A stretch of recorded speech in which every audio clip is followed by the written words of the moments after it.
Okay, so welcome to a little series of me introducing something. And there's certain things out there that I feel is just at the top of what they're doing, but so few people know about them. And it amazes me sometimes. This is the Ricky Gervais Show, and just a little bit of a pre-setup. Of course, since I'm introducing this kind of to anybody who's never heard of it, obviously I've seen it before. I've in fact seen this several times. So I think I have some insights maybe I can offer as far as maybe things that I've understood by just watching it multiple times. But apart from that, it's really just about sitting back and having some laughs. And that's hard to find nowadays. So lots of times I just rewatch stuff like this, especially if I'm in a situation where I just have 20 minutes to spare and I just want something funny to pass the time. For those who don't know, Ricky Gervais will give a little bit of an introduction as to who they are, but it's kind of important to understand a little bit about their backstory. So just to kind of quickly go over it. Yes, most people know who Ricky Gervais is, and many people know that he was in, obviously, the Office TV show, the original UK version, among lots of other TV shows. He is well known for hosting award shows and we'll say being a funny person in general. But kind of before he got into that, he had an XFM show, and he and his producer partner, who has also acted and written and things like that, Stephen Merchant, they did the show. And it was just them talking, having a good time, listening to some music. And they would slowly talk to one of the producers of the show, Carl Pilkington. And as Ricky will explain, they just like Carl because he's kind of one of a kind. And they started doing things with him and for everybody else. But Carl, I think most people who would watch this think that it's an act. And if there's any act from Carl, he might do some things for comedic effect because he is a funny guy, but he might do some small things here and there. So maybe 3% of what he's doing might be a little bit of an act, maybe. But otherwise, this is who this guy is. This is how he talks. This is how he thinks, and it's something else. So just realize these just three guys sitting around chatting, and it's very, very natural. So let's get into the first episode, Space Monkey. And we will shortly see here that it's a cartoon. For the past few years, Ricky Gervais, Stephen Merchant, and Carl Pilkington have been meeting regularly for a series of pointless conversations. This is one of them. Testing. Is that all right? Hello and welcome to the Ricky Gervais Show with me, Ricky Gervais, Stephen Merchant. Hello. And the little round-headed buffoon that is Carl Pilkington. All right.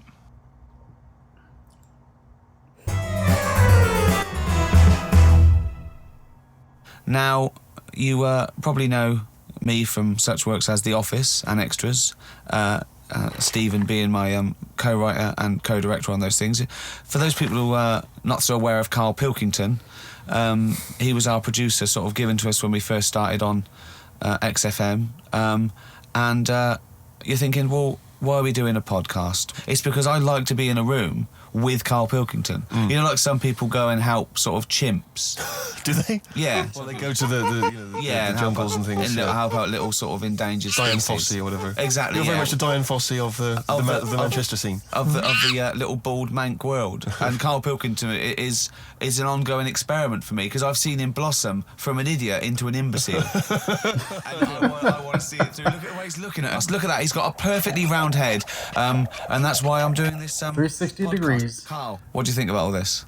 It's just, I mean, we are living in that sort of era now, aren't we? That you need to be able to listen to stuff on demand when you want it and stuff. I know you're not a fan of the iPod in general, are you? Or any of the MP3 things? You're concerned? I'm warming to it.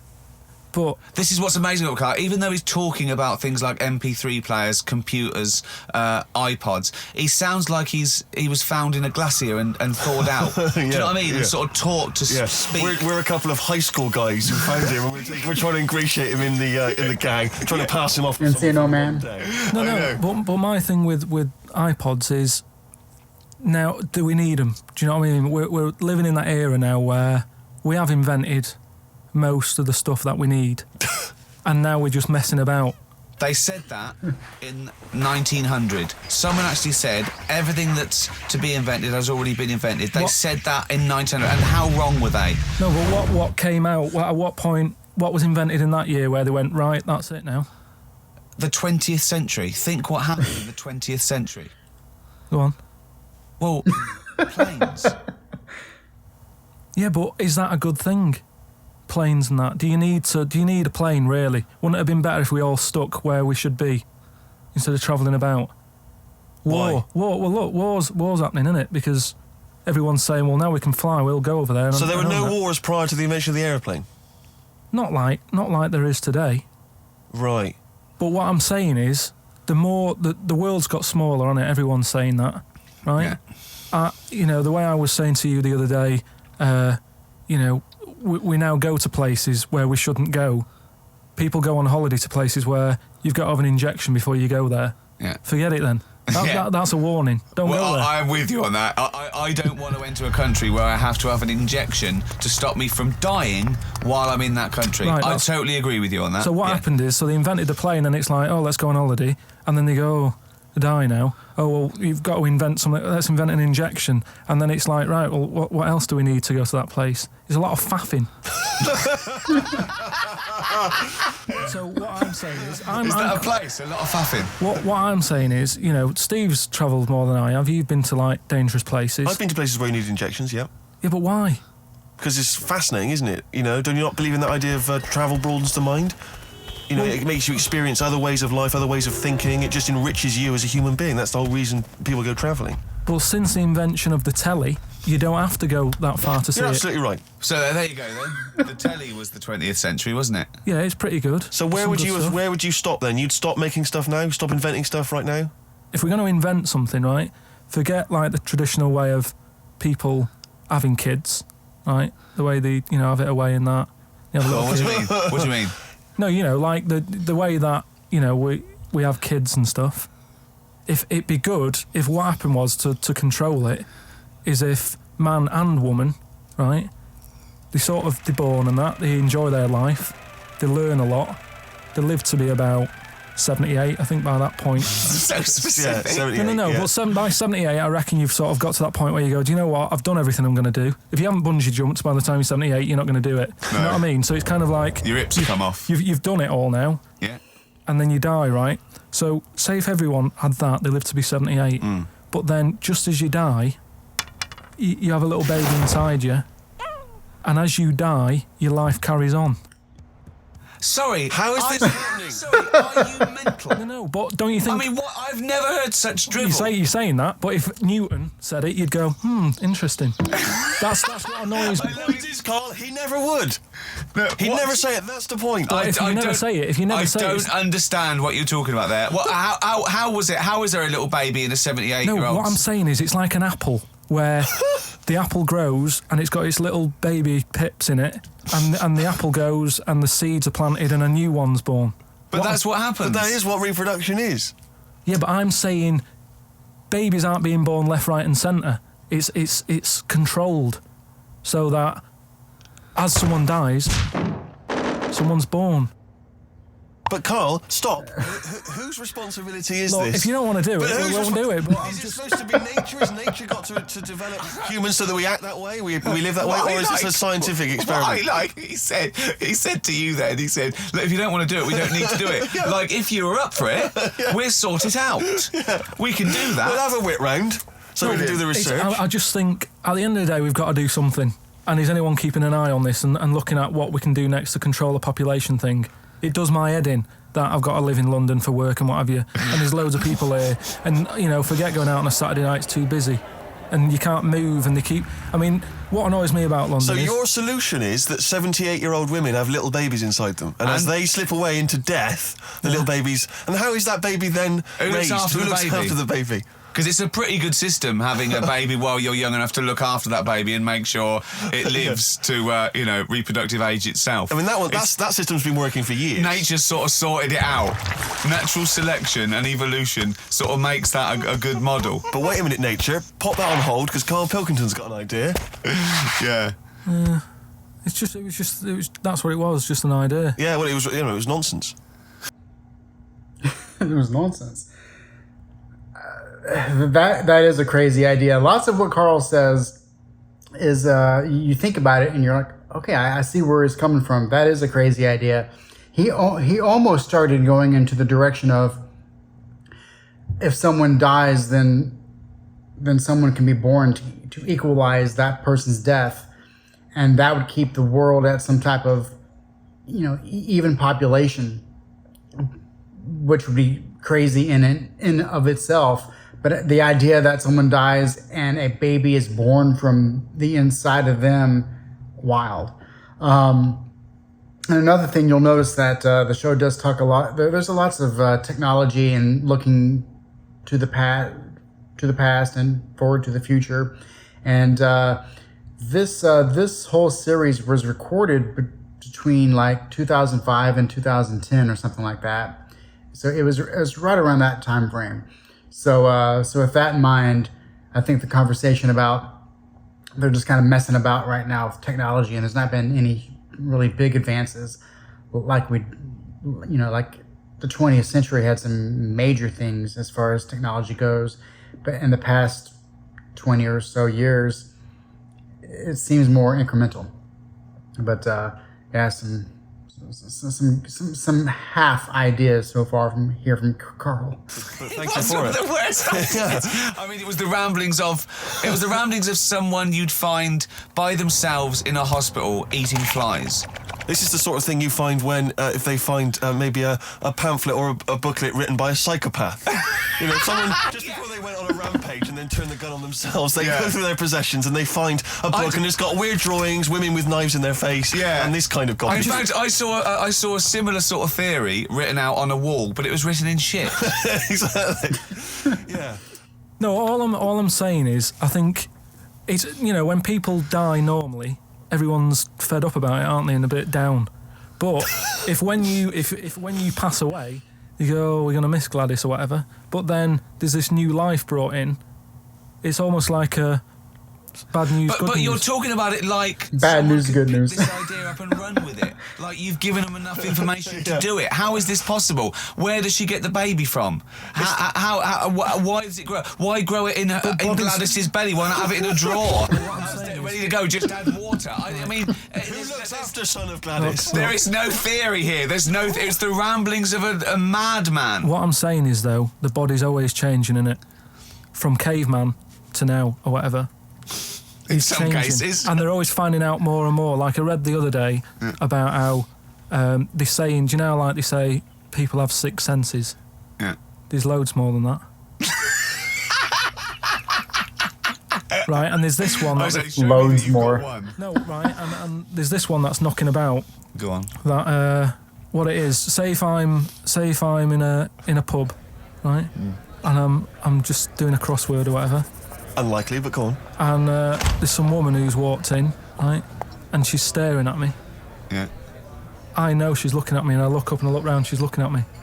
Right. And they're saying that's a new sense that they found out from, like, doing tests and what have you. Yeah, it's rubbish. And they're saying that's been Yeah, that's rubbish. Well, since like man and dinosaur was knocking about. they've stopped. No, they've because explained I think it's safe to assume that, that with your perfectly round head, people are always stopping and No, looking. but they explained You it. just know that there's probably going to be someone there if you look They right. said it's from the time when like caveman was like wandering about, and he'd go, hang on a minute, and he'd look round, there's a dinosaur there or whatever, and he'd Right, leg it. this is nonsense. One. Not- I hate it when people use the term when caveman was wandering around. Caveman and dinosaurs. Oh, they used to live together. Yeah. Oh, that's the same era.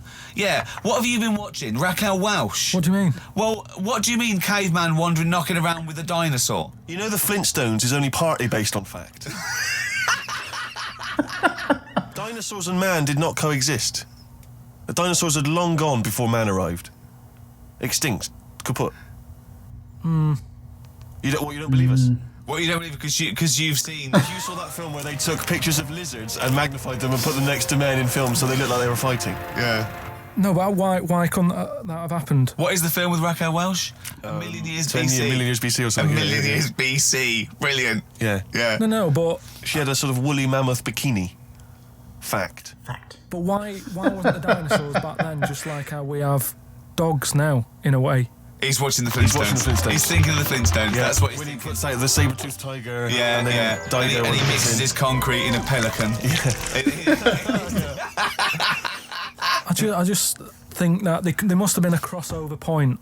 Why? Why did you say that? Why do you think there must have been There a must crossover have point? been. Because if nothing was knocking about at any point, how did anything carry on? I know. Exactly. Why didn't Hitler meet Nero?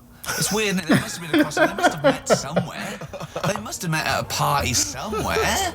They mixed in similar circles. Yeah. They must have bumped into... I can't believe it. Forget it.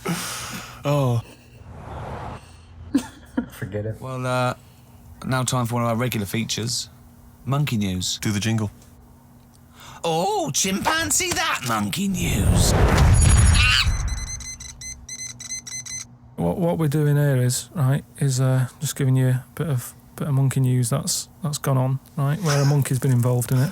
Good little story in that. Yeah. Are you familiar with the one that went into space? The first sort of thing they ever sent up there before man did it and all that. You see, this is what annoys me with it really. Armstrong gets all the glory, but do you know who went up there before him? A monkey. Yeah. And what happened is they taught it what buttons to hit at the time it needed to hit them, and the way they did this was like give it bananas. It was like hit the red button, and it hit the red button, they'd give it a banana. Right. And they go, right, reverse is the green one, hit the green one. And then they do that and go, there's a banana. And then they go, right, hit reverse, and it go and get a banana. Right. Hit the red, so it was taking commands on like headphones. Right, but how were they Is giving that it the how you banana? learn to do radio? How were they giving it the banana? What do you mean? No, Well- this is before it went. You wouldn't just go and put a monkey in it and go, there you go, get on with it. They'd sort of put him in one of them capsules that you get, Yeah. and they were on headphones. I don't believe this happened. Well, I'm telling you the story now. So the monkey I don't sat... think they trained it to do anything. I think they sent it up there and he put electrodes coming out of it to see what. It wasn't any of that. They did a thing like they do, like they can with animals. If you give something, like a treat, you can teach it how to do it. It's just like a dog, isn't it? It's called Pavlovian conditioning. However, that was to see if it would salivate or go over to a particular corner, not if it could control a spacecraft. Next one up. It's the next one up. As far as the monkey's not sat there going, oh, I'm a bit under pressure here, it's a rocket. All that's knowing is, I'm getting a banana if I hit that button. That's all the monkey's thinking about. They wouldn't put billions of whatever. space But dollars. how can they be sure that it's going to press the button at the right moment? Because he's got headphones on. It's got headphones It's on. not like willy-nilly. It's not just like pop it in there. Willy-nilly use that. What's to stop it from just hitting it any old time? Because it's a monkey and it's Because not a human. Because he's trained now. But It's anyway, trained. so It's listen. fully trained. Yeah, go So on. what happened is, anyway, Oh, this is absolute rubbish. they pop the monkey in there. Yeah. He's got his headphones on. They're going, right, hit the green one. And I think there's something there that a little banana comes out to keep the same. No, you're making this up. I'm not. It's the same. There's no way that they made a so spacecraft they can- that had a banana dispenser. Right, There's so- no way in this world that they made a spacecraft that could go into outer space, right? So what- so manned you're- so by a you're- monkey with a banana dispenser. So you're saying that it's easy to send something up to space, but you don't believe there's a little banana machine? So it comes to the launch day. Monkeys sat in there. Everyone's ready. Bananas are stocked up and all the rest of it. They go, right, hit the green button. Right, and the rocket goes off and what have you. No, they would not make the monkey launch the rocket. Carl, So- you are living in a cartoon world. So the rocket goes off. Right? This is absolute bollocks. It's all going well. I don't know It's what you're all- going to... It's it's- not going well. it's going There's well. no way a monkey launched a rocket. There is no way a monkey launched a rocket, So you idiot. it's all going on. So they're going, hit the left button, and it goes a little bit left. Left button. Well done, Space The left Command. button. This is Houston. Hit the left button. Oh, brilliant. This is what happened in Apollo 13. Hit the left button. So it You goes are- left. Yeah, it goes left. So it goes left and it's going away. No, the moon. So You're it going goes, right. it goes for the moon. Everything's going well. Right. They get up there. It does whatever it does. It reverse. It comes back. So then, Honestly, you are brain dead. So it's you are one of the most stupid people. That I would rather have the monkey drive listen. me home than you. So the thing is, so it lands back. Yeah. It does a good job and everything. It gets out. And It's sick of bananas. This is where it turns a bit sad, because after it's done that mission, right? Because it happened and it was all safe and everything. The next one would have been to send man. Right. So the monkey enjoyed it, and it was like, well, I want to do it again, right? But they were like, So how did they know that? How did they know? just the way it looked and what have you. It was like, Just the way it looked. You are a maniac. so the thing is though, right? So after it had done that, it was on such a high, right? Yeah. It could never get that high again. Turned to drugs. There was nothing that it could do. Went on tour, did it? It sort of ended up killing itself. Because it could never get that buzz that it got. Right, that was absolute bollocks. None of that is true, except they sent a monkey into space, and I'll check that. Absolute drivel. So in your mind, it committed suicide. It went on a crazy bender, drinking drugs and women, and like then it does happen. You and then hear it was about found it. in You a hear about motel it. room.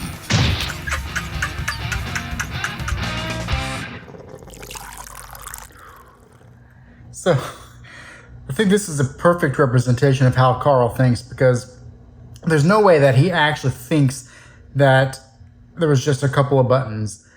I mean, Carl's a smart guy, so I think he likes to tell a true story, or at least a story that's based on most truth, and then kind of fill in some gaps with something entertaining, just to be able to make the story as a whole be more enjoyable.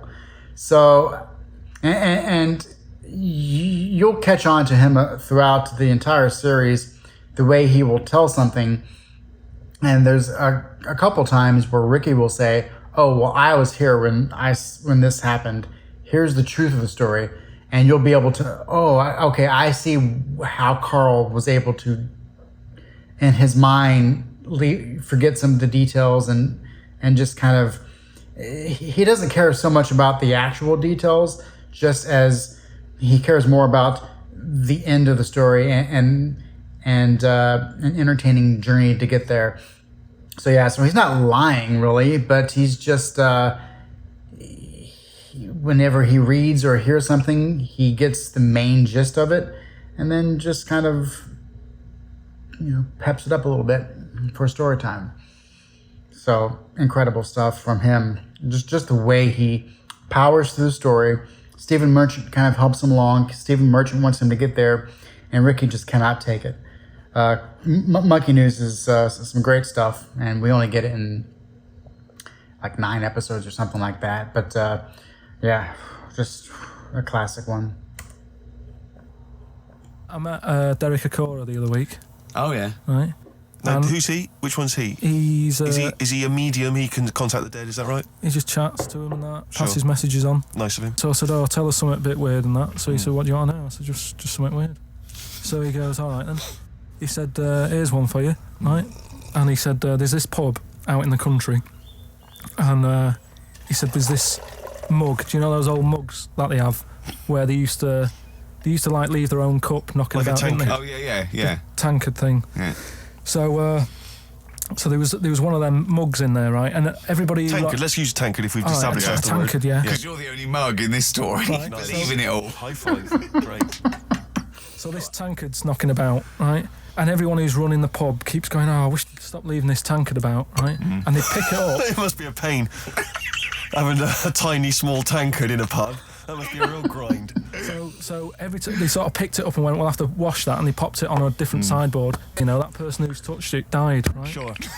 So They must have been getting through bar staff. so they kept getting new staff and that. And they were like, "What's the connection here?" Right?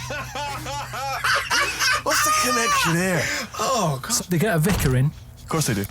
and they go, "Look, there's a lot of weird stuff going on here.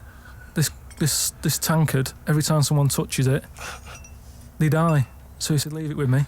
He gets his special water out and what have you.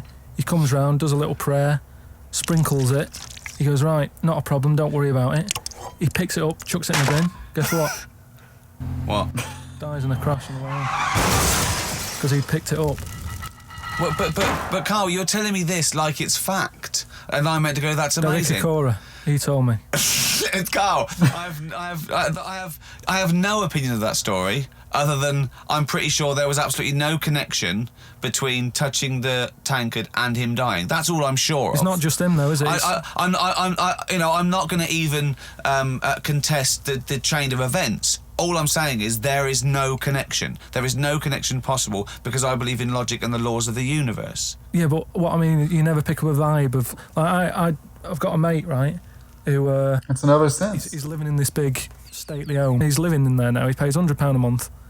There's about 80 rooms. Gee. And it's this big stately house and what have you. And I went down there. He said, oh, come down and have a look, right? And from outside, you go, oh, this is brilliant. It's like something out of, like The Man of Born or something. You go, this is impressive. But then when you get in, it's like, it's a wreck. And we go in, and all the floors are like a wreck and rotten and stuff. And I looked at the wall, and there was like a little piece of paper stuck on the wall, right? And I said, what's this here?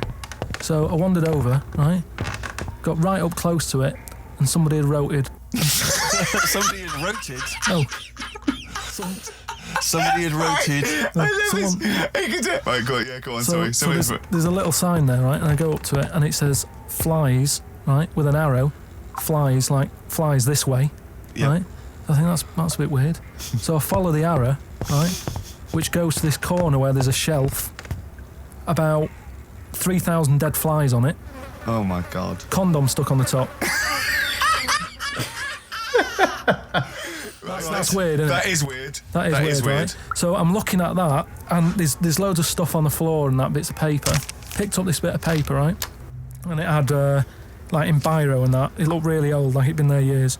And it had something like, need nappies, dummy, right? Blankets, blah, blah, all this, like, all stuff for, like... And I turned it over, right? And it said, none of this now needed, baby dead. God. Now that's weird, isn't it? Now that's what I'm talking about when you get a bad vibe. You go, that's who's been in here. It's bad vibe. It's just based on the fact that Your mate's in charge. yeah, that's terrifying.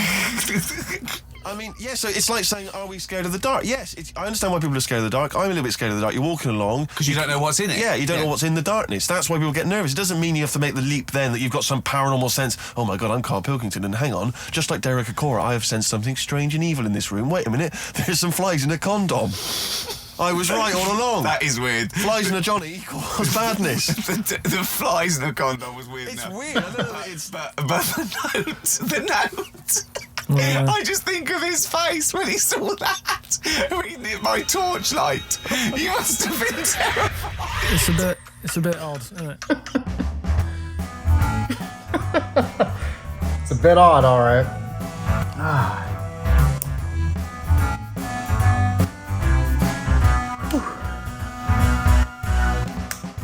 That would be insane. Oh gosh, just... I cannot imagine the circumstance that you would have a list of things to buy a baby, and then the baby dies, and you write that on the list. Crazy. The real crazy thing is, Carl filmed a video of him going to this place and showing you the flies and everything, so I will link that in the description below. But yeah, really, really great episode. This really sets up a lot about Carl and his interest in supernatural things. Like in this, the whole touching of the tankard will kill you. We'll see that from a lot of him.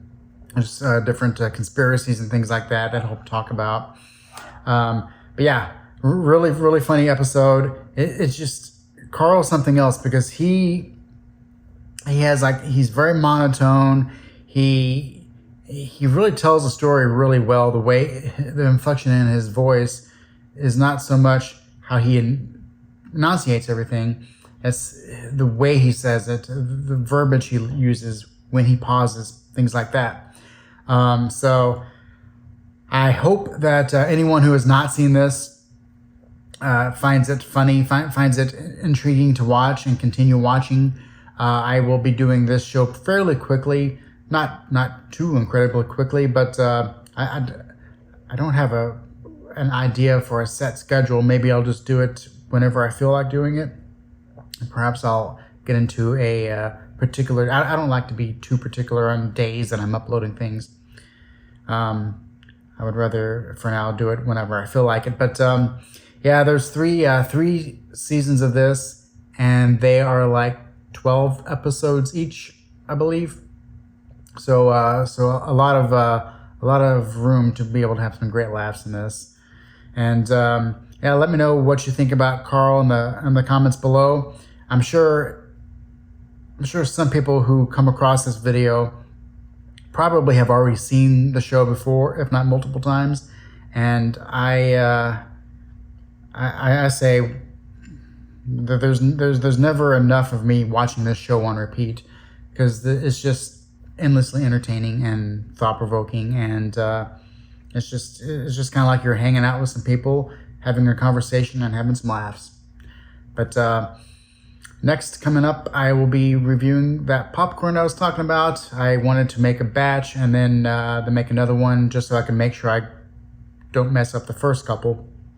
But that'll be coming up shortly. And then, of course, episode 2 of this, and we'll see from there. But like, comment, subscribe, share, all that good stuff, and I'll catch you in the next one.